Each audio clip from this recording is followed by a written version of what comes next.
ګرانو کتونکو آفتاب احمد خان شرپو چې د وخت کې موجود دی څو خبرې به ورسره کوو.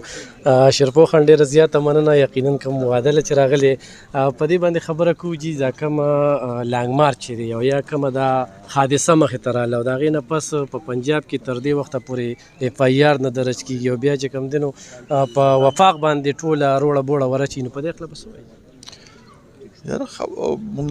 ډېر افسوس دی په دې خبره باندې چې دا کوم واقعه وشوه او زما په خیال پاکستان کې هر یو سړي د دې مذمت کړی دی چې په سیاست کې داسې دا چې کوم دا خون خرابه کېږي یا داسې ډزې کېږي یا هغه کېږي دا دې سره مونږ بالکل متفق نه یو.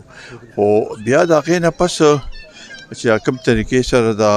ټول هغه وشو، ستاسو خبره چې اف آی آر اوسه پورې نه شوې، دا صوبې کې لا اینډ آرډر خو د صوبې ذمهواري ده او هلته د دوی حکومت دی. پرویز الهی چې دی د دوی هغه نماینده دی هلته، هوم منسټر ورسره ولاړو او د هغې باوجود هم دوی چې کوم اوس هغه جوړه کړي یو سازش جوړ کړو او وایي چې دې کې فلانې او فلانې او د فوج او افسر هم پکې یاد کړو. نو اوس دې حالاتو کې د دې هغه به څه نتیجه روزي؟ کوئی نتیجه غواړی نو بیا خو په کار دی چې صحیح مانو کې پولیس کار کوي، بیا کوئی نتیجه نه غواړی نو بیا خو دا دې طریقې سره وي. او چې دته دی وایي چې ما ته مخکې نه پته وه چې زما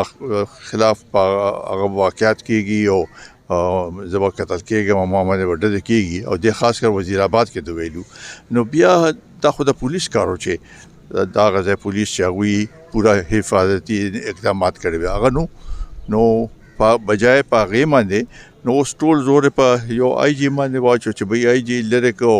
هغه صوبایي حکومت د دې نه زمین هغه کوي. نو دا دې طریقې سره خو دوی دا وایي چې دا خلک په دا هر یو شی ومني دغسې دا خو قابل قبول نه دی. چاته مونږ مذمت کوو خو ورسره دی نه سیاسي هغه جوړول نه وي پکار، خو صحیح طریقې سره هغه کېږي. وزیر اعظم خو وایي چې د سپریم کورټ هغه وکړي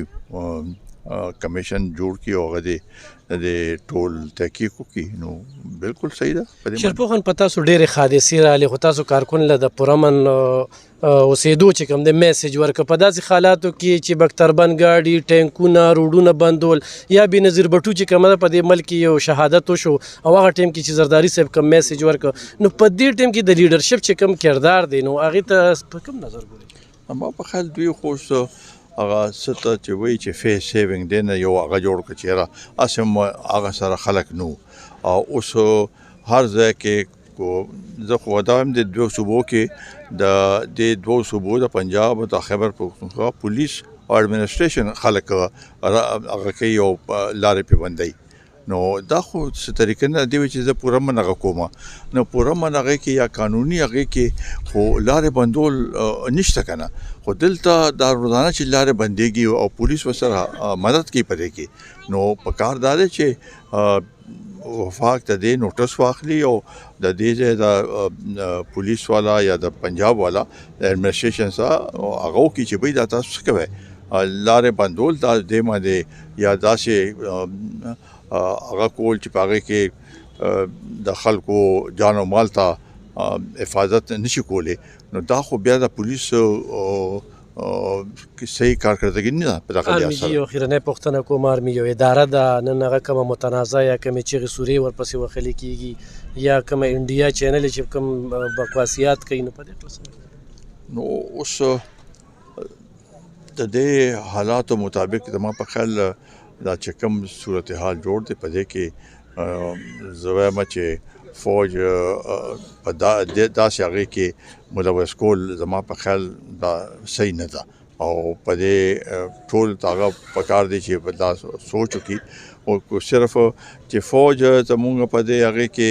داسې لاندې لاړ او په دې باندې داسې الزامات ولګېدل نه د ملک دفاع بس وکړي. نو په دې لحاظ سره دا سلسله چې ده